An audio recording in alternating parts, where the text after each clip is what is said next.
Hello students, welcome back to my YouTube channel. आज हम start करेंगे क्लास 10th का चैप्टर नंबर 3 का एनसीईआरटी कॉर्नर। एनसीईआरटी कॉर्नर की हमने एक्सरसाइज 3.1 कर चुके हैं और आज हम एक्सरसाइज 3.2 करेंगे एनसीईआरटी कॉर्नर की। इस चैप्टर की मैंने आपको चैप्टर वाइज एक्सरसाइज भी करा रखी है और परिचय भी समझाया है अच्छे से। अगर आपने वो वीडियोस नहीं देखी है मेरी तो आप एक बार जाकर देख लीजिए, ठीक है। देखिए, मैं आपको एनसीईआरटी कॉर्नर इसलिए कराती हूँ क्योंकि एनसीईआरटी में से जो एनसीईआरटी के क्वेश्चंस होते हैं वो आने की संभावना ज़्यादा होती है एग्ज़ाम में, ठीक है। तो चलिए स्टार्ट करते हैं। पहला क्वेश्चन है हमारा, निम्नरेखिक समीकरण युग्म को प्रतिस्थापन विधि से हल कीजिए। इससे पहले हमने रेखिक समीकरण युग्म को हल करने की कौन सी विधि पढ़ी है? अगर आपने पहली वीडियो देखी है तो उसमें हमने ग्राफीय विधि पढ़ी है। आज हम प्रतिस्थापन विधि से हल करेंगे, ठीक है। देखिए, मैं आपको पहला क्वेश्चन कराऊंगी और उसी से ही स्टेप वाइज हम समझते चलेंगे कि प्रतिस्थापन विधि से कैसे सोल्व किया जाता है, ठीक है। तो चलिए स्टार्ट करते हैं। पहला क्वेश्चन हमारा है x प्लस के y इक्वल्स टू 14 और दूसरी समीकरण हमारी दी है x माइनस के y इक्वल्स टू 4। तो इस तरीके से हमें ये दो समीकरण दी गई है। इसे हम समीकरण 1 मान लेंगे और इसे समीकरण 2 मान लेंगे, ठीक है। अब प्रतिस्थापन विधि के द्वारा हम कर रहे हैं, कौन सी विधि के? प्रतिस्थापन विधि। अब देखिए, प्रतिस्थापन विधि से ही आप समझ सकते हैं, यानी कि स्थापित करना, प्रतिस्थापित, यानी कि हमें इसमें से किसी भी एक का मान निकाल के दूसरे समीकरण में उसे उठाकर रख देना है, यानी कि उसका स्थान एक तरीके से हमें बदल देना है। यहाँ से हम क्या करेंगे, x का मान निकाल लेंगे, या तो आप y का भी निकाल सकते हैं, x का भी निकाल सकते हैं, वो आपकी चॉइस है। तो यहाँ से x या y का मान निकाल के हमें क्या करना है, वो दूसरी समीकरण में रख देना है। देखिए, पहली समीकरण से, इक्वेशन फर्स्ट से क्या मिलेगा हमें, x प्लस के y इक्वल्स टू 14, ये हमारी पहली समीकरण है। यहाँ से अगर हम x का मान निकालेंगे तो x को यहीं पर रखेंगे, ये y इधर प्लस का उधर जाके माइनस का हो जाएगा, तो माइनस के y। अब यहाँ से हमें क्या मिला, x का मान मिल चुका है। अब इस x के मान को हमें क्या करना है, समीकरण नंबर 2 में रखना है। तो x का मान समीकरण 2 में रखने पर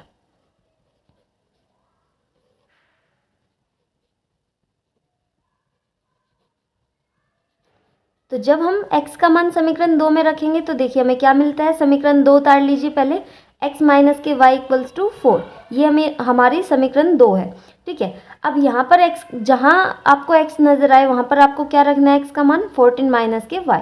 तो यहाँ पर हम रखेंगे 14 माइनस के y, माइनस y पहले से ही है, इक्वल्स टू 4, ठीक है।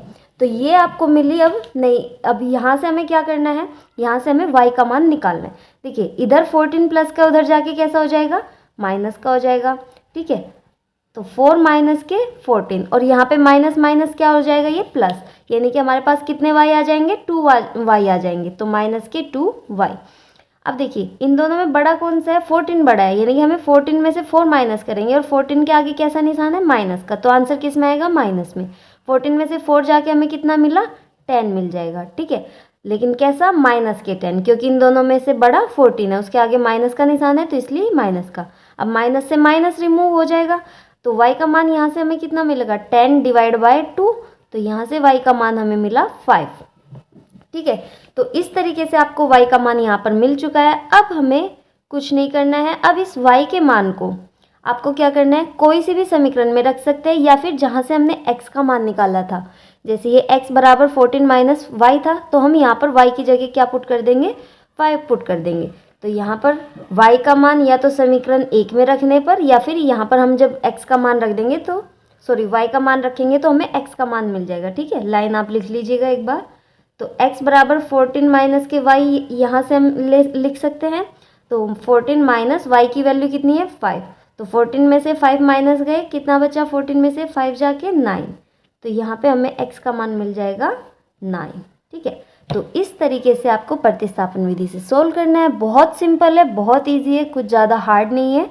बस अभी तो आपको यहाँ पर समीकरण दी गई है, कुछ क्वेश्चंस ऐसे आएंगे जिनमें आपको समीकरण को खुद से बनाना पड़ेगा, ठीक है। तो चलिए वो भी क्वेश्चन हम देखेंगे। देखिए, नेक्स्ट क्वेश्चन क्या है हमारा, इस बार हमें एक्स वाई की फॉर्म में ना दे करके एस टी की फॉर्म में दे दिया, तो हमें कुछ नहीं घबराना नहीं है, हमें बस वैसे ही करना है जैसे हम करते आए हैं। हमें क्या करना है, समीकरण 1 में से आपको देखिए सबसे पहले तो इन दोनों को समीकरण मान लेना, इसे समीकरण 1 और इसे समीकरण 2।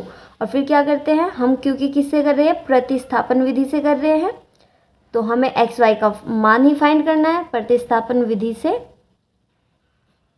पहला स्टेप क्या है हमारा, सबसे पहला स्टेप है कि कोई सी भी समीकरण में से एस या फिर टी का मान निकाल सकते हैं। आप एस का भी निकाल सकते हो, टी का भी, ठीक है। तो हम क्या करते हैं, समीकरण फर्स्ट से, इक्वेशन फर्स्ट से हम टी का मान एस का मान निकाल लेते हैं। तो समीकरण फर्स्ट हमारी क्या है, एस माइनस के टी इक्वल्स टू 3। तो यहाँ से एस का मान कितना आ जाएगा, ये टी इधर माइनस का उधर जाके कैसा हो जाएगा, ये प्लस का टी हो जाएगा, ठीक है। तो यहाँ से हमें एस का मान मिल चुका है। अब हमें इस एस के मान को क्या करना है, हमें इस एस के मान को समीकरण 2 में रखना है। एस का मान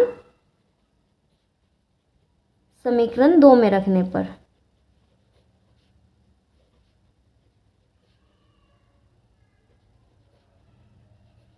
तो देखिए पुट कर दीजिए इसे। यहाँ से समीकरण 2 उतारिए पहले, s/3 प्लस के t अपॉन में 2 इक्वल्स टू 6। ये हमारी समीकरण 2 है। अब इसमें हमें s की जगह पे क्या रखना है, 3 प्लस के t। तो s की जगह 3 प्लस के t पुट कर दीजिए, 3 प्लस t और डिवाइड में क्या है, यहाँ पर 3 है, फिर प्लस है, फिर t/2 और इक्वल्स टू 6। ये हमारा उतर चुका है। अब हमें कुछ नहीं करना, बस इसे सोल्व करना है। तो सबसे पहले सोल्व करने के लिए क्या करेंगे, हम इसका एलसीएम ले लेंगे। तो इसका एलसीएम आएगा, इन दोनों का हर का एलसीएम आएगा हमारा 6, और फिर 6 को डिवाइड करेंगे 3 से तो 2 मिलेगा, और 2 के ऊपर क्या कर देंगे, हम मल्टीप्लाई कर देंगे, फिर बीच में प्लस का निशान, फिर से 6 को 2 से डिवाइड करेंगे तो 3 मिलेगा, 3 के ऊपर गुना करेंगे तो कितना आ जाएगा, 3t आ जाएगा, ठीक है, इक्वल्स टू 6। अब ये यहाँ पर डिवाइड में है, ये उधर जाके कहाँ आ जाएगा, मल्टीप्लाई में। तो यहाँ पर हमारा क्या रह जाएगा, ये ऊपर की डिजिट रह जाएगी, तो इसके अंदर मल्टीप्लाई कर देंगे तो यहाँ मिलेगा हमें 6 प्लस के 2t प्लस के 3t और इक्वल्स टू 36। अब यहाँ से सॉल्व करने पे हमें t की वैल्यू मिल जाएगी। देखिए ये इधर प्लस का है, उधर जाके माइनस हो जाएगा और ये दोनों जुड़ जाएंगे, ये भी प्लस का है और ये भी प्लस का है, तो प्लस प्लस प्लस, 3 और 2 5। तो यहाँ आ जाएगा 5t इक्वल्स टू 36, ये इधर जाके माइनस का 6 हो जाएगा, तो 5t इक्वल्स टू कितना आ जाएगा यहाँ पे 30, और ये इसके साथ गुना में है तो उधर जाके भाग में चला जाएगा। तो 30 डिवाइड बाई 5 इक्वल्स टू कितना आ जाएगा, ये 6 आ जाएगा ये। तो t का मान हमें मिल चुका है 6, ठीक है। तो अब हमें क्या करना है, दूसरा स्टेप क्या है हमारा, कि इस 6 के मान, इस t के मान को हमें क्या करना है, समीकरण 1 में रखना है, या फिर जहाँ से हमने s का मान निकाला था वहाँ पर t का मान पुट कर देंगे तो हमें s की वैल्यू मिल जाएगी, ठीक है। तो s बराबर क्या था हमारा, s बराबर था हमारा 3 प्लस के t, और यहाँ पर जब हम 3 प्लस t की जगह पे 6 पुट करेंगे तो हमें वैल्यू कितनी मिल जाएगी, ये मिल जाएगी हमें 9। तो s की वैल्यू हमारे पास आ गई है 9। तो इस तरीके से आपको क्वेश्चन को सॉल्व करना है प्रतिस्थापन विधि से। एक बार मैं फिर से आपको इसका बता देती हूँ स्टेप वाइज। सबसे पहला स्टेप क्या है, इन दोनों क्वेश्चन में जो भी समीकरण दे रखी होगी उन्हें 1 और 2 नाम दे देना है। फिर हमें पहले समीकरण में से क्या करना है, s या फिर t का मान निकाल लेना है। अगर x y है तो आपको x या फिर y का मान निकालना है। तो हमने क्या किया, पहली इक्वेशन से s का मान निकाल लिया यहाँ पे। फिर हमने इस s के मान को क्या करना है, दूसरी समीकरण में रखना है, जिसमें से निकाला है उसमें नहीं, दूसरी समीकरण में, ठीक है। ये चीज़ ध्यान रखना आप। तो दूसरी समीकरण में रख दिया, जहाँ पर s हमें नज़र आया, s यहाँ था तो s की जगह पे हमने इसका मान पुट कर दिया। तो पुट किया तो ये t की फॉर्म में आ जाएगा। फिर यहाँ से सोल्व करने पर हमें t का मान आपको ये मिल जाएगा। और फिर क्या करना है, इस t के मान को जहाँ से s निकाला था वहाँ पर पुट कर देना है, तो वहाँ से हमें s का मान निकल जाएगा। तो इस तरीके से हमारा t और s मिल चुका है हमें। ये होती है हमारी प्रतिस्थापन विधि, यानी कि एक समीकरण से मान निकाल कर उसे दूसरी समीकरण में रखकर और फिर उसे आगे से सोल्व करने पर हमें वहाँ पर उस वाले चर का मान मिल जाता है, ठीक है। तो चलिए अब नेक्स्ट क्वेश्चन देखते हैं। देखिए इसमें ये क्वेश्चन इजी है, सेम ऐसे ही है जैसे मैंने ऊपर ये दोनों कराया, आपको इसमें भी यही प्रोसीजर अप्लाई करना है। सबसे पहले x का मान निकालना है और फिर इस x के मान को दूसरी समीकरण में पुट कर देना है। ये दोनों समीकरण दे रखे हैं आपको, इसे समीकरण फर्स्ट मानना, इसे समीकरण 2 मानना, ठीक है। ये भी ऐसे ही करना है, पॉइंट देखकर आपको घबराना नहीं है, सिंपल कैलकुलेशन है, वो शायद आपको करनी आती होगी, ठीक है।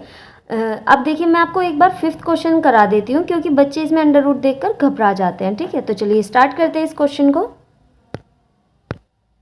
देखिए क्या दिया है हमें क्वेश्चन में, ये दो समीकरण दे रखी है, सबसे पहले इन्हें नाम दे देंगे, इसे समीकरण 1 और इसे समीकरण 2। अब हमें प्रतिस्थापन विधि से करना है। कौन सी विधि से?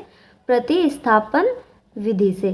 तो प्रतिस्थापन विधि में सबसे पहला स्टेप क्या है हमारा, बताइए। अब तक तो आपको पता चल ही चुका होगा, कोई सी भी एक समीकरण में से x या y का मान निकालना है। तो सबसे पहले हम इक्वेशन फर्स्ट से ले लेते हैं, इक्वेशन नंबर फर्स्ट से। तो फर्स्ट से लेंगे तो इक्वेशन फर्स्ट हमारी क्या है, √2x प्लस के √3y इक्वल्स टू 0। यहाँ से जब आप x का मान निकालोगे तो देखिए क्या आएगा, √2x को एज इट इज़ रखा, ये इधर प्लस का है, उधर जाके कैसा हो जाएगा, ये माइनस का, तो ये हो गया माइनस के √3y। ठीक है, अब ये इसके साथ गुना में है, उधर कहाँ जाएगा, क्योंकि हमें x का मान चाहिए तो x को अकेला छोड़ना पड़ेगा, तो x को यहीं रखा, ये इसके साथ गुना में, उधर जाके भाग में, तो ये आ जाएगा हमारा √3/2y। देखिए मैंने दोनों के ऊपर एक साथ क्यों लगा दिया, क्योंकि यहाँ भी √3 था और उसके ऊपर भी √ था, तो इसलिए ये कंप्लीट के ऊपर हमने √ लगा दिया। तो ये मिला हमें यहाँ से x का मान। अब इस x के मान को क्या करना है, हमें समीकरण नंबर 2 में रखना है। तो x का मान समीकरण 2 में रखने पर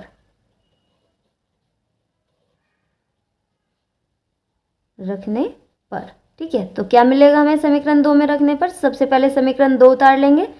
समीकरण 2 हमारी √3x माइनस के √8y इक्वल्स टू 0। ये हमारी है समीकरण नंबर 2। अब यहाँ पर जहाँ हमें x नज़र आए वहाँ पर हमें क्या रखना है, √3 इंटू में यहाँ पे हमें रखना है माइनस के 3√3/2y। ठीक है, और साथ में यहाँ पे माइनस के √8y इक्वल्स टू 0। अब देखिए आपको क्या करना है, यहाँ पे जब हम √3 और √3 के आपस में मल्टीप्लाई करेंगे तो ये क्या बन जाएगा, हमें कंप्लीट 3 मिल जाएगा, और अपॉन में √ सिर्फ 2 के ऊपर रह जाएगा, और ये माइनस का इसलिए ये माइनस का आ जाएगा, तो ये आ गया 3 में √2y। फिर माइनस के √8y है हमारे पास इक्वल्स टू 0। अब देखिए यहाँ से हम क्या करेंगे, एलसीएम लेंगे, तो एलसीएम लेंगे √2 आ जाएगा हमारे पास, माइनस के 3y माइनस के, जब √8 की और √2 की हम मल्टीप्लाई करेंगे आपस में, क्योंकि इसके अपोन में कुछ नहीं तो 1 मानेंगे, तो एलसीएम हमारा √2 आया, और जब इसे डिवाइड करेंगे 1 से तो ऊपर उसकी गुना कर देंगे, तो √2 की √8 में गुना करेंगे तो हमें कितना मिलेगा, √16, 8 2 जा 16, y इक्वल्स टू 0। ठीक है, अब देखिए क्या 16 के ऊपर से √ नहीं हट सकता, ये इधर भाग में है, उधर जाके गुना में चला जाएगा, तो 0 के साथ गुना करेंगे तो हमें आंसर इस यहाँ से 0 मिल जाएगा, तो ये हमें क्या मिलेगा, 3y और माइनस के। देखिए जब हम 16 का √ निकालते हैं तो 2 8 जा 16, 2 4 जा 8, 2 2 जा 4 और 2 1 जा 2। ठीक है, तो हमें यहाँ से क्या दिखाई दिया कि इन दोनों के पेयर्स बन गए, तो 2 इंटू में 2, तो कितना मिला यहाँ पे हमें 4 आ जाएगा, 1 2 इधर से निकाला, 1 2 यहाँ से निकाला, तो कितना आ गया, 4 आ गया। ठीक है, तो ये आ गया 4y इक्वल्स टू 0। अब यहाँ से जब आप सॉल्व करोगे इसे तो कितना मिलेगा हमें, यहाँ से जब 3y माइनस माइनस प्लस है तो कितना आ जाएगा, ये माइनस के 7y आ जाएगा इक्वल्स टू 0। ठीक है, अब y की वैल्यू जब हम यहाँ से निकालेंगे तो ये उधर जाके कहाँ चला जाएगा, भाग में, तो ये आंसर हमें y का मान मिलेगा 0। ठीक है, तो y का मान हमें 0 मिल गया। अब इस 0 को हमें क्या करना है, इक्वेशन नंबर फर्स्ट यहाँ जहाँ हमने x का मान निकाला था वहाँ पुट कर देना है, तो हमें वहाँ से जब हम y का मान रखेंगे 0 तो ये कंप्लीट क्या बन जाएगा हमारा 0, तो x का मान भी हमें क्या मिला यहाँ से, x इक्वल्स टू 0। ठीक है, देखिए बहुत सिंपल है, बहुत इजी है, जब आप करोगे प्रैक्टिस तो आपको बहुत इजी लगेंगे। ठीक है, तो अब हम करते हैं, अब तक तो हमें ये समीकरण बनी हुई मिली होती थी। ठीक है, देखिए ये समीकरण अब तक हमें क्वेश्चन में दी गई होती थी, लेकिन अब हमें इन समीकरण को खुद से बनाना पड़ेगा, जो कि बहुत मोस्ट इंपॉर्टेंट है। अगर आपने समीकरण सही बना ली तो आप आगे तक क्वेश्चन सही कर लोगे। ठीक है, तो चलिए स्टार्ट करते हैं और बनाना सीखते हैं समीकरण को। देखिए क्या क्वेश्चन है, निम्न समस्याओं में रेखिक समीकरण युग्म बनाइए और उनके हल प्रतिस्थापन विधि से, कौन सी विधि से, प्रतिस्थापन विधि द्वारा ज्ञात कीजिए। ठीक है, तो हमें इस बार क्या बनाना है, यहाँ से रेखिक समीकरण बनानी पड़ेगी और उसके बाद हम उसे प्रतिस्थापन विधि से सोल्व करेंगे। अब देखिए ध्यान से समझिए क्वेश्चन को, दो संख्याओं का अंतर 26 है और एक संख्या दूसरी संख्या की 3 गुनी है, उन्हें ज्ञात कीजिए। देखिए सबसे पहले तो हमें वो संख्याएं पता होनी चाहिए, जब हमें संख्या ही नहीं पता तो हम उनका अंतर या फिर गुनी कैसे निकाल सकते हैं। तो हमने माना एक संख्या क्या है, माना एक संख्या बराबर x है और दूसरी संख्या बराबर y। ठीक है, तो इस तरीके से हमें सबसे पहले मान लेना है। दूसरी संख्या हमने मान ली y। अब इन्होंने कहा है दो संख्याओं का अंतर, अंतर का मतलब होता है माइनस करना। ठीक है, उन दोनों का माइनस का उत्तर हमें क्या मिला है, 26 मिला है। तो यानी कि x माइनस के y इक्वल्स टू हमें कितना मिला है, 26। ये बन गई हमारी पहली समीकरण। देखिए बहुत ईजी है, जब आप कोशिश करोगे बनाने की तो बनती चली जाएगी। फिर आगे क्या दिया है, और एक संख्या दूसरी संख्या की 3 गुनी है। यहाँ से हमें दूसरी समीकरण मिल जाएगी। एक संख्या दूसरी संख्या की 3 गुनी है। तो पहली संख्या क्या थी हमारी, x थी, तो x क्या है, दूसरी संख्या की 3 गुनी है, यानी कि 3y है। दूसरी संख्या क्या थी, y, उसकी 3 गुनी है। तो यहाँ से हमें समीकरण क्या मिलेगी, जब हम इसे y को इधर लेकर आएंगे समीकरण के रूप में, तो ये आ जाएगी x माइनस के 3y इक्वल्स टू 0। ये बन गई हमारी दूसरी समीकरण। अब आपको कुछ नहीं, सेम वैसे ही प्रोसेस जैसे मैंने अभी तक आपको समझाया वैसे ही करना है। सबसे पहले क्या करना है, हम प्रतिस्थापन विधि से निकाल रहे हैं, तो प्रतिस्थापन विधि द्वारा क्या करना है हमें, सबसे पहले कोई सी भी समीकरण एक में से x या y का मान निकालना है। तो समीकरण एक से x का मान जब हम निकालेंगे तो क्या मिलेगा, पहले समीकरण एक लिख लीजिए, क्या है, x माइनस के y इक्वल्स टू 26। ये हमारी समीकरण एक है। यहाँ से जब हम x का मान निकालेंगे तो ये उधर जाके कैसी हो जाएगी, प्लस के y हो जाएगी। तो यहाँ से हमें x का मान मिल गया। अब हमें इस x के मान को क्या करना है, समीकरण नंबर 2 में रखना है। तो x का मान समीकरण 2 में रखने पर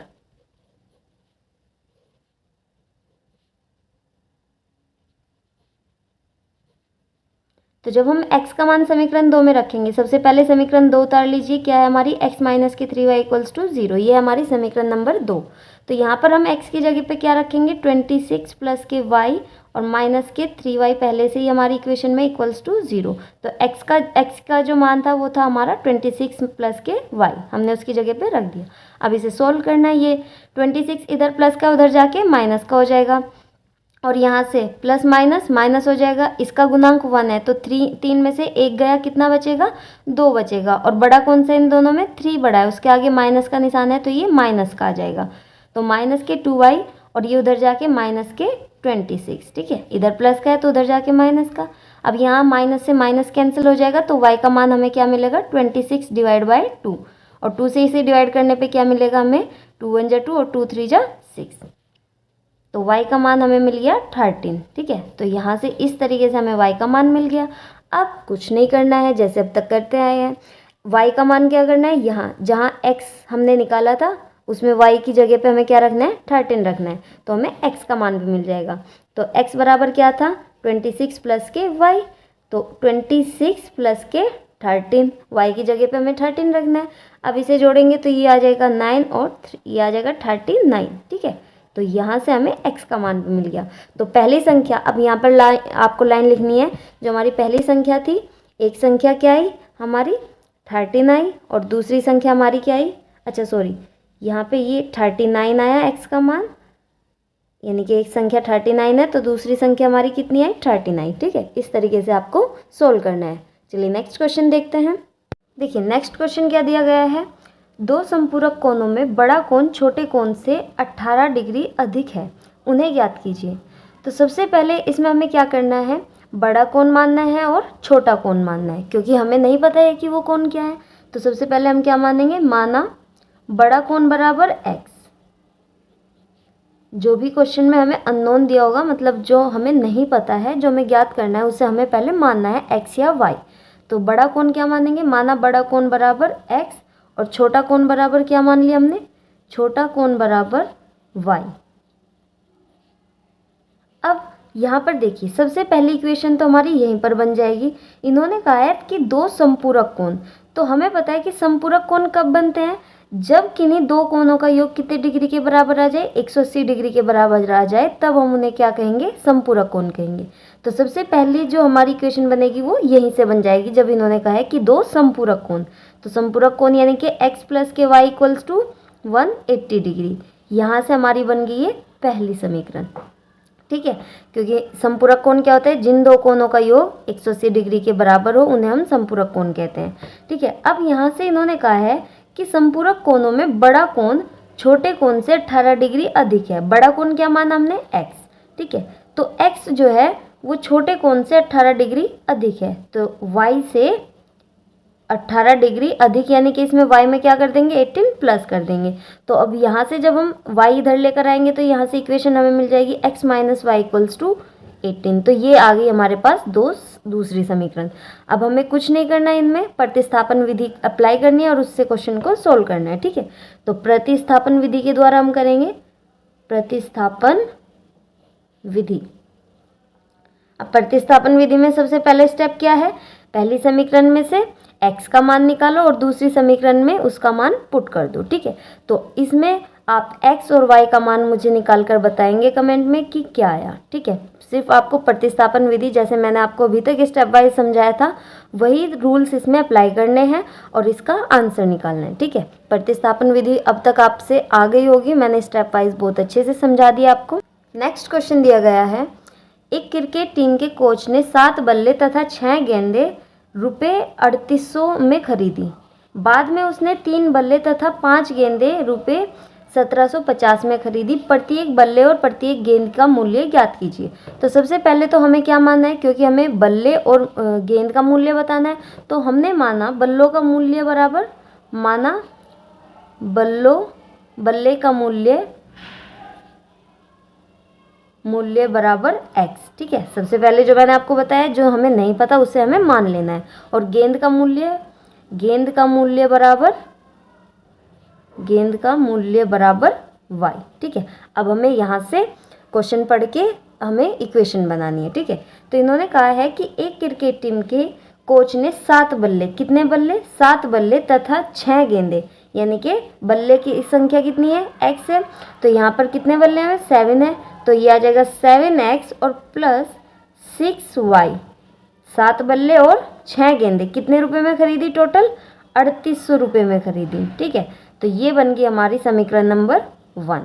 फिर आगे यहाँ से हम क्या बनाएंगे, दूसरी समीकरण। बाद में उसने 3 बल्ले तथा 5 गेंदें, बल्ले कितने हैं हमारे, बल्ले का मूल्य x है, तो 3 बल्ले यानी कि 3x हो जाएगा और प्लस 5 गेंदें 5y इक्वल्स टू कितने में खरीदी बाद में उसने 1750, तो ये आ जाएगा 1750। ये आ गई हमारी दूसरी समीकरण। अब 2 समीकरण आपको मिल चुकी है। अब आपको इन्हें क्या करना है, x और y का मान निकालना है।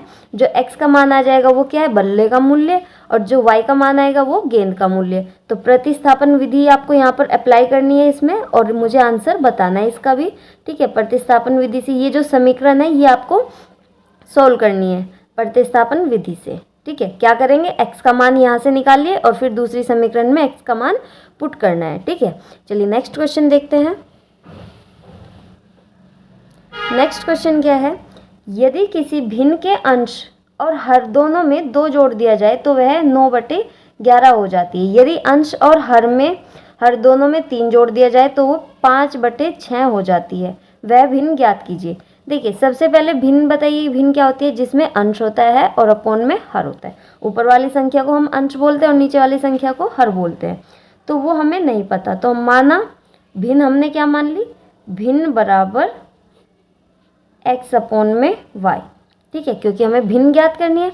और भिन्न क्या होती है, जिसमें ऊपर वाली संख्या को अंश बोलते हैं और नीचे हर बोलते हैं। तो x क्या है, अंश है, और y क्या है, हमारा हर है, ठीक है।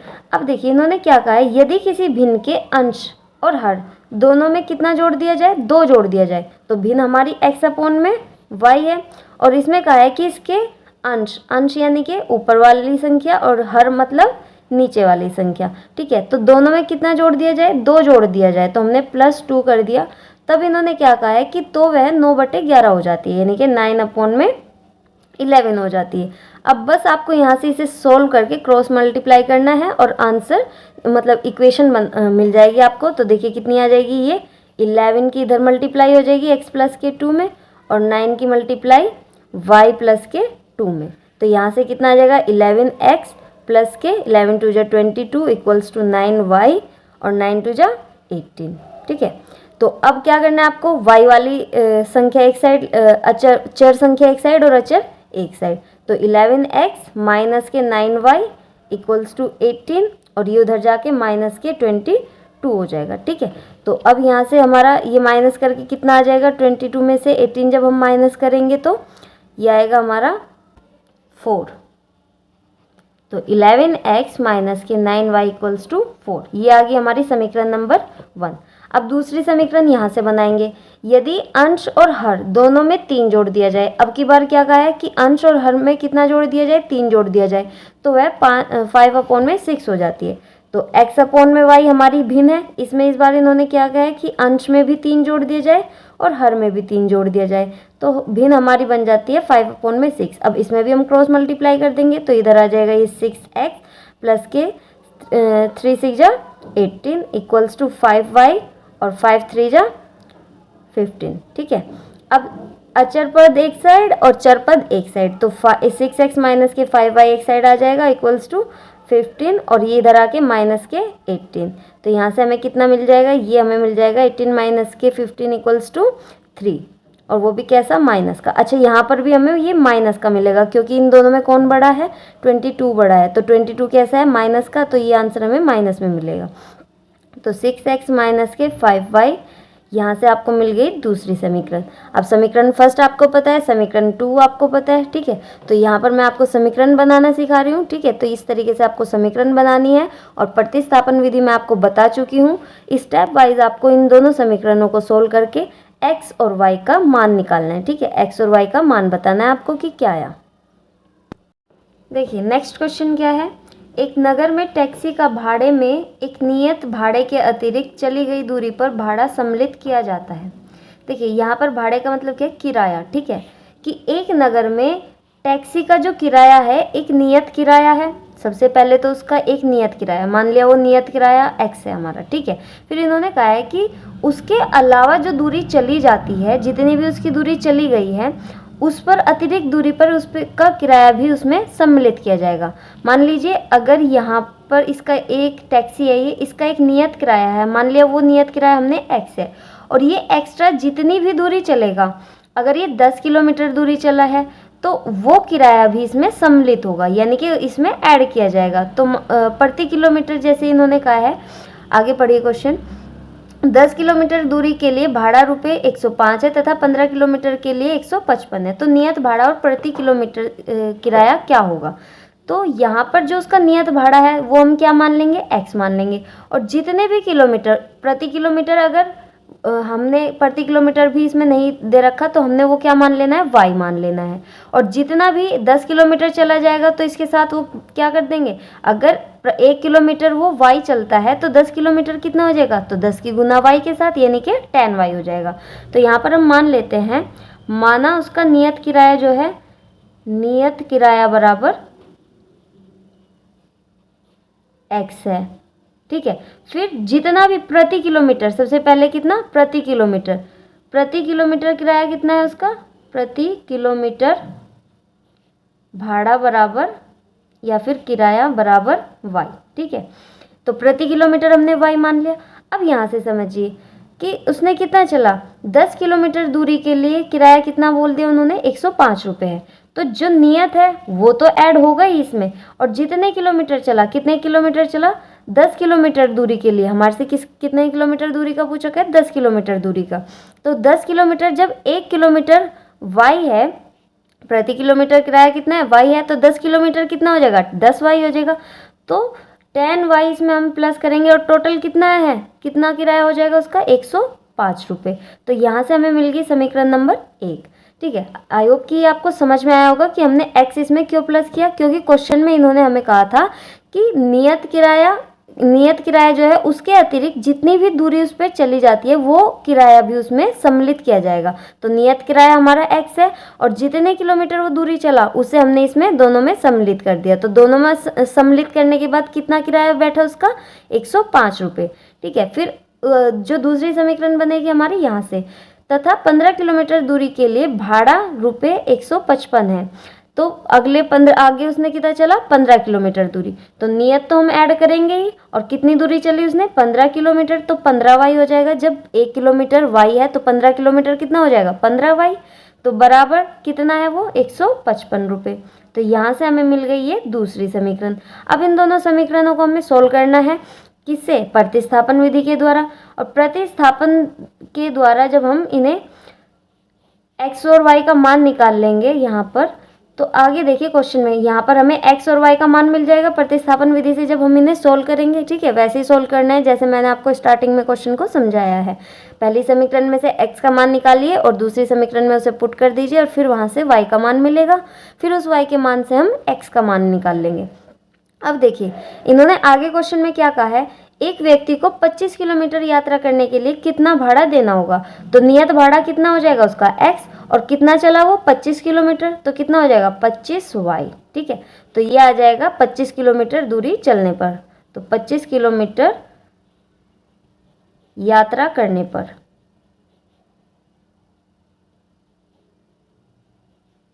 किराया। ठीक है, या फिर भाड़ा कितना हो जाएगा x प्लस के 25y। तो यहाँ से जब आपको x का मान मिल जाएगा और y का मान मिल जाएगा तो आपको यहाँ पर रख देना है x की जगह पे x की वैल्यू और y की जगह पे y। तो आपको यहाँ पर आंसर मिल जाएगा कि 25 किलोमीटर दूरी चलने पर उसका कितना किराया, उसे कितना किराया देना होगा या कितना भाड़ा देना होगा। आई होप कि आपको ये क्वेश्चन समझ में आया होगा।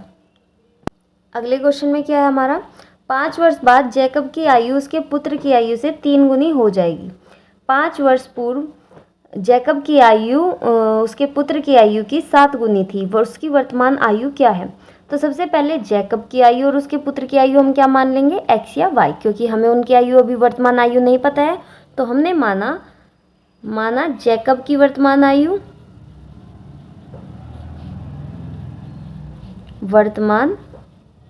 आयु बराबर x। ठीक है, और पुत्र की आयु क्या मान लेंगे, उसके पुत्र की वर्तमान आयु बराबर y। ठीक है, अब हमें क्वेश्चन में क्या दिया गया है कि 5 वर्ष बाद जैकब की आयु उसके पुत्र की आयु से, यहाँ पर लिख देंगे प्रश्न अनुसार, सभी में आप ये चीज़ लिख दीजिएगा, मैंने पीछे नहीं लिखी, प्रश्न अनुसार। तो प्रश्न अनुसार हमें क्या कहा गया कि 5 वर्ष बाद जैकब की आयु, तो सबसे पहले तो हमें 5 वर्ष बाद जैकब की आयु पता होनी चाहिए और उसके पुत्र की आयु पता होनी चाहिए, उसके बाद ही हम इनकी कुछ भी गणना कर पाएंगे। तो सबसे पहले 5 वर्ष बाद जैकब की आयु, तो 5 वर्ष बाद क्या हो जाएगी उसकी, अभी वर्तमान आयु उसकी x है। ठीक है, तो 5 वर्ष बाद क्या हो जाएगी उसकी, इसमें x में क्या हो जाएगा 5 वर्ष प्लस हो जाएंगे। ठीक है, तो ये आ गई 5 वर्ष बाद। फिर 5 वर्ष बाद उसके पुत्र की आयु, जैकब के पुत्र की आयु कितनी हो जाएगी, वर्तमान आयु क्या है उसकी y है उसके पुत्र की, तो 5 वर्ष बाद कितना हो जाएगा, उसकी जो वर्तमान आयु है उसमें हम क्या कर देंगे 5 प्लस कर देंगे, तो हमें 5 वर्ष बाद की पता लग जाएगी। अब यहाँ से हमें लाइन पढ़नी है ये कि 5 वर्ष बाद जैकब की आयु उसके पुत्र की आयु से 3 गुनी हो जाएगी। तो जैकब की आयु क्या है x प्लस के 5, और 5 वर्ष बाद इन्होंने कहा है कि उसके पुत्र की आयु की कितनी गुनी हो जाएगी, 3 गुनी हो जाएगी। पुत्र की आयु क्या है y प्लस के 5, तो उसकी कितनी हो जाएगी 3 गुनी हो जाएगी जैकब की आयु। तो यहाँ से जब हम इसे सोल्व करेंगे तो हमें पहली समीकरण मिल जाएगी x प्लस के 5 इक्वल्स टू 3 के अंदर मल्टीप्लाई करेंगे 3y प्लस 3 पंजे 15, और ये इधर आ जाएगा x माइनस के 3y इक्वल्स टू 15 माइनस के 5। तो यहाँ से हमें समीकरण मिलेगी x माइनस के 3y इक्वल्स टू 10। ठीक है, तो ये आ जाएगी हमारी समीकरण नंबर 1। अब दूसरी समीकरण हमें यहाँ से बनानी है। इन्होंने कहा है 5 वर्ष पूर्व, अब की बार किसकी बात हो चुकी है 5 वर्ष पहले की। अब यहाँ पर हम किसकी बात कर रहे थे 5 वर्ष बाद की, तो 5 वर्ष पहले की बात हो रही है, तो पहले उसकी 5 वर्ष पहले की हमें आयु पता होनी चाहिए। तो 5 वर्ष पहले की आयु में हमें क्या देखिए यहाँ पर मिलेगी हमें 5 वर्ष पूर्व जैकब की आयु। सबसे पहले उनकी 5 वर्ष पूर्व हमें पता होनी चाहिए, उसके बाद हम आगे लाइन पढ़ेंगे जैकब की आयु। तो 5 वर्ष पूर्व की बात हो रही है, यानी कि उसकी वर्तमान आयु से 5 वर्ष क्या कर देंगे हम माइनस कर देंगे, तो हमें 5 वर्ष पहले की आयु मिल जाएगी। और 5 वर्ष पूर्व ही उसके पुत्र की आयु क्या हो जाएगी, उसकी वर्तमान आयु क्या है पुत्र की y। तो 5 वर्ष पहले की बात हो रही है, तो इसमें से भी हम 5 वर्ष माइनस कर देंगे। ठीक है, तो ये हमें मिल गई 5 वर्ष पहले। अब इन्होंने क्वेश्चन में क्या दिया गया है वो पढ़ लेते हैं। क्वेश्चन में कहा है कि 5 वर्ष पूर्व जैकब की आयु उसके पुत्र की आयु की 7 गुनी थी। कितनी गुनी थी? 7 गुनी जैकब की आयु की। ठीक है, तो जैकब की आयु जो है यानी कि x-5 जो है उसके पुत्र की आयु की 7 गुनी थी। पुत्र की आयु y-5 उसकी 7 गुनी थी, यानी कि गुना में 7 कर दिया। अब जब हम इसे सोल्व करेंगे तो यहाँ से हमें दूसरी समीकरण मिल जाएगी। अंदर मल्टीप्लाई करेंगे 7 पंजे 35। ठीक है, अब ये इधर ले आएंगे y वाली डिजिट और x वाली एक साथ, और ये आ जाएगा माइनस के 35 और प्लस के 5। ठीक है, अब x माइनस के 7y इक्वल्स टू कितना आ जाएगा यहाँ से? माइनस के 30। तो ये हमें मिल गई समीकरण नंबर 2। अब इन दोनों समीकरणों को, समीकरण फर्स्ट और समीकरण 2 को आपको सोल्व करना है। ठीक है, कौन सी विधि से? प्रतिस्थापन विधि से। तो प्रतिस्थापन विधि से सोल्व करके आपको x और y का मान निकालना है। प्रतिस्थापन विधि मैं आपको समझा चुकी हूँ। तो x और y का मान आप निकालिए क्वेश्चन को सोल्व करके। ठीक है, सेम वैसे ही जैसे मैंने बताया है। प्रतिस्थापन विधि में क्या करेंगे? पहले यहाँ से x का मान निकाल लेंगे और x का मान निकालने के बाद समीकरण नंबर 2 में उसे रख देंगे तो हमें y की वैल्यू मिल जाएगी, और फिर जो y की वैल्यू आएगी उसे हमें कोई सी भी समीकरण में रख के x का मान वहाँ से हमें निकाल लेना है। ठीक है, या फिर जैसे मैंने आपको बताया था कि जहाँ पर हमने x का मान निकाला था वहाँ y का मान आता है, तो y का रख के वैल्यू वहाँ से x का मान मिल जाएगा। ठीक है, तो इस तरीके से आपको x और y मिल जाएगी। और x और y क्या थी? x था जैकब की वर्तमान आयु और y थी पुत्र की वर्तमान आयु। इस तरीके से आपको दोनों की वर्तमान आयु मिल जाएगी। ठीक है, तो आज की वीडियो हम अपनी यहीं पर समाप्त करते हैं। अगर वीडियो आपको पसंद आई हो तो प्लीज़ मेरी वीडियो को लाइक शेयर कीजिएगा और चैनल को सब्सक्राइब करना मत भूलिएगा।